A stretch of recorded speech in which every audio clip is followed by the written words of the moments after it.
While the Ravens have soared high since that team could not have gotten off to a better start. You'll be on this journey with me. Hey guys, now joined inside Nats Park.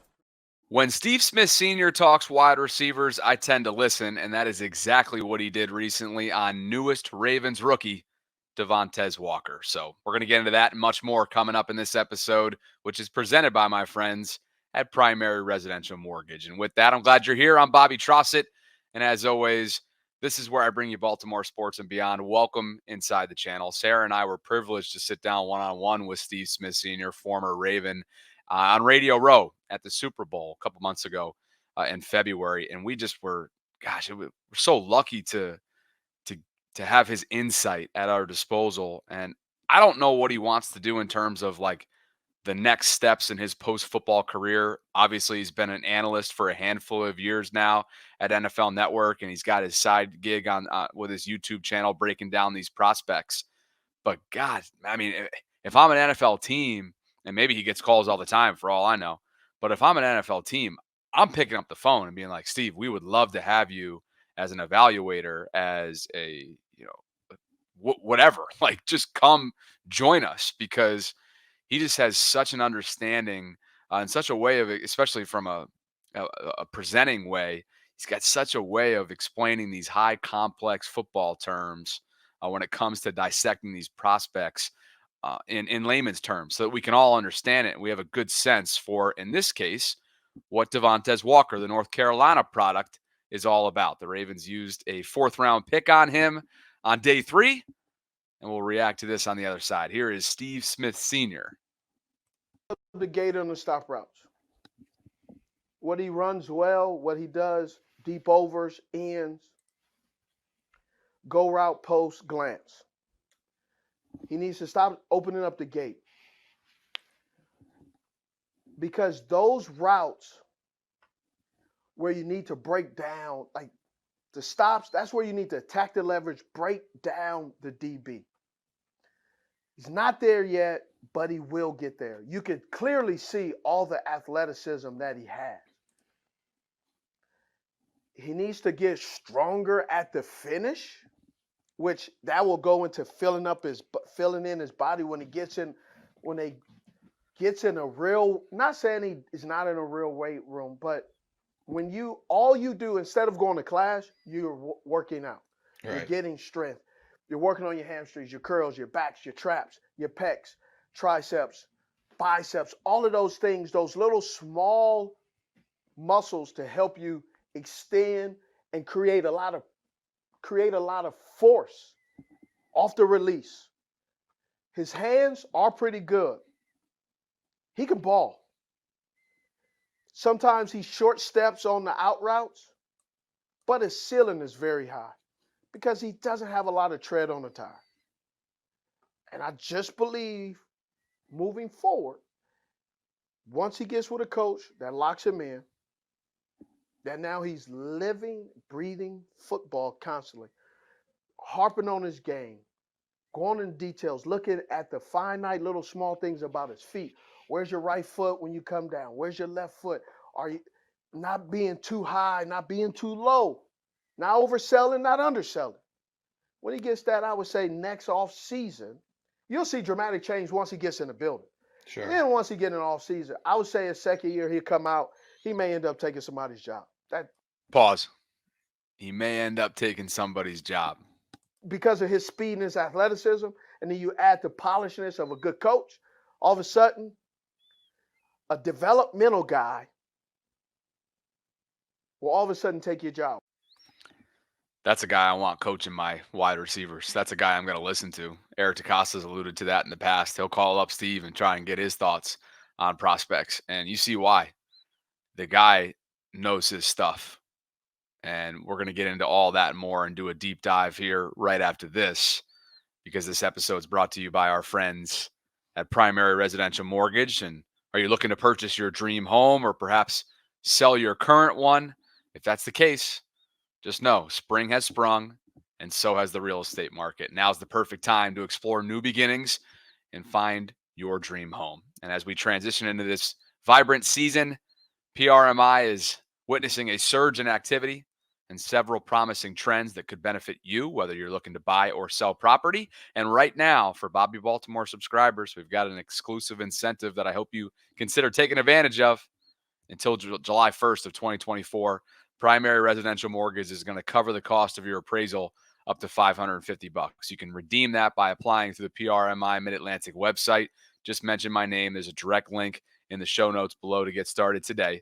So whether you're interested in exploring available properties, evaluating your home's market value, or just discussing financing options, the mortgage lenders at PRMI are here to help, and you can reach out to them today. PRMI is an equal housing lender, NMLS ID 3094.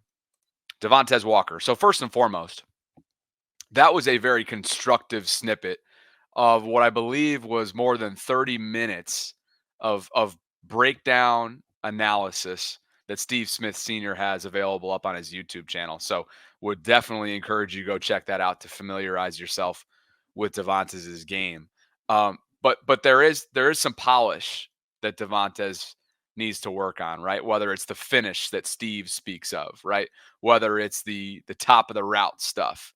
You're not going to worry about him in terms of the vertical threat. That's his best gift that he now brings the Ravens. And you better believe, and if you've been watching the channel all off season long, you'll know that this added flavor of size, explosiveness, and the vertical threat he presents defenses, that is getting me fired up. I feel like the bell has been answered.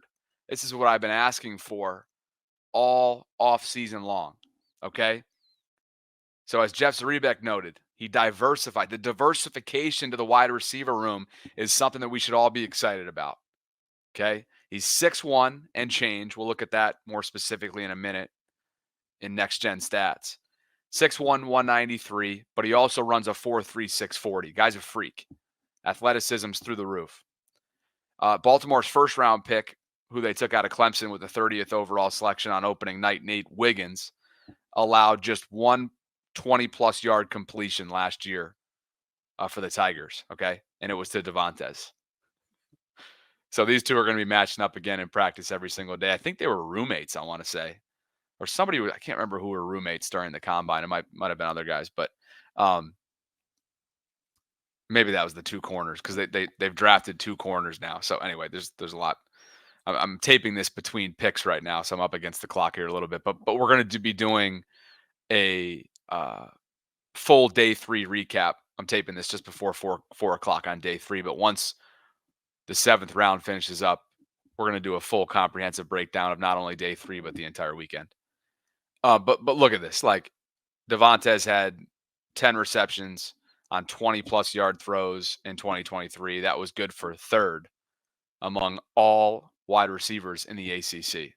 So the explosiveness is there, right? This guy brings you that element of speed, which was definitely a trend throughout Eric DeCosta's first several rounds in terms of the types of players that he coveted. But not only is that blend of speed there, but you've got the size, you've got the vertical nature. He's got great pair of hands, and you'll learn about his character in just a bit. Check. Okay, next gen stats by the numbers. 6'1" and change in the height department, 193 pounds, as I mentioned. You see the arm length, 33 and a quarter inch. Okay, that 4.3, 640. The athleticism grade through the roof. Next gen stats loves him. There's a lot of folks that love him, especially on the national scene as well. Some believe the Ravens just got the steal of the entire draft, which we'll get to in just a bit. But again, look, Bateman may be a similar type of build. I'm forgetting what he is specifically off the top of my head. Bate is 6 feet tall, 190. So not all that different. But to me, Devontae gives you a little bit more than Bateman does in terms of the vertical threat and the projection of what he could be. Maybe not right out of the gate, but once he gets his feet settled from underneath. And that's exactly what Steve Smith Sr. was kind of alluding to there when he said, like, hey, this guy might steal somebody's job. I'm not saying that could be Bateman. You never know, though. You never know. He's certainly going to challenge Bateman, you would think. So, more from Spencer Schultz, friend of the show, Ravens for Dummies on X. He refers to Walker as a field stretching vertical receiver with crazy strong ball tracking skills, awesome body control, concentration, extremely dedicated, hard worker. Not a fluid intermediate route runner, which is kind of what Agent 89 was hitting on there. But the Ravens won't need him to be one because they got a bunch of other options that are going to handle and demand targets there this fall. More. Love this. Devontae talked about going up against Nate Wiggins. There they are in the UNC Clemson ACC matchup last year. Quote, Walker on Wiggins. He's a very good player. Honestly, he was probably the best player I ever went against. He was very fluid in his technique, very fast. He was one of the few guys that was hip for hip with me. I'm glad to be able to compete against him every day in practice. Oh, baby. This is going to be fun. You got a 4.28 in Nate's 40 and a 4.36 for Devontae's. Iron sharpens iron. These two had a hell of a matchup last year. Can't wait to see that play out in training camp and throughout practice. That's going to be a great matchup. Now, the beauty of this, I think a lot of NFL teams covet good stories, right? Guys who have battled through adversity, overcome it, have come out the other side. And Devontae's is no exception to that whatsoever. You can definitely check that box. He was a potential day 1 or day 2 pick heading into 23, as Jonas Schaefer noted on social. But he missed action after an NCAA eligibility issue, which is sort of an outdated rule. It's kind of bullshit. Then on top of that, didn't do anything special at the Senior Bowl. Okay. Here's the actual breakdown, and Spencer Schultz did a good job of explaining this. And we'll go big screen just so you can see it. Okay. This is something else. This is a heck of a story and what he's been through. So he tore his ACL in the spring of his senior year of high school. So he sat out his freshman year. Okay. Stays home, wants to be around his family, worked at a Bojangles to pay for his rehab. Okay. So I already love the discipline and character there. He was the primary caregiver for his grandmother in high school after she had multiple surgeries. So you can tell the guy is wise beyond his years. Understands responsibility, understands accountability. He committed to NC Central for the 2020 season, but then it was canceled because of the pandemic. Rides the bench at Kent State for a year before finally breaking out in his second season there. Goes for 100 yards on 7 catches against Georgia. Of course, that's going to open up and turn some heads. Entered the transfer portal the following year and chooses UNC just to stick around his family and his grandmother in particular, who at the time was sick, but chooses the Tar Heels over Tennessee, Penn State, other big-time programs. But he's then ruled ineligible to begin this last fall at UNC. I remember seeing this on social, and I'm like, what is going on? This is classic NCAA nonsense, right? So what does he do? Doesn't sit and pout. He serves as a scout team wide receiver until he was finally ruled eligible, okay? Then goes on to average 100 yards per game over seven contests in 2023. All right. Mature, hard worker, explosive. He's got that downfield threat, the ball tracking ability, a good pair of hands. The measurables are through the roof. This is what you should be fired up about. He's not a first-round selection, and the expectations of a first-round selection won't be on his shoulders, right? And on top of that, there's really no pressure because you got playmaking ability all over the yard, whether it's at wide receiver, whether it's at tight end, whether it's in the new and improved backfield, you name it. And so I love the situation, right? I love the situation that Devontae now finds himself in. A lot of people love this pick in the national side of things, and in particular, Chase Daniel, former NFL quarterback. There he is on the screen, backing up Drew Brees in New Orleans during his time together. Sean Payton, of course, was there then. Chase tweeted out earlier today, again, taping this just before 4 o'clock on day 3. Ravens taking Tez Walker may end up being the steal of the draft. I loved this guy and think he has a bright future. Ravens trying to keep up with the Chiefs. I quote tweet him and said, EDC potentially hitting on wide receiver in back-to-back drafts, right? Yes. Well, Chase sees that and he makes it very clear. Not potentially, in quotes, or sorry, in caps. He did.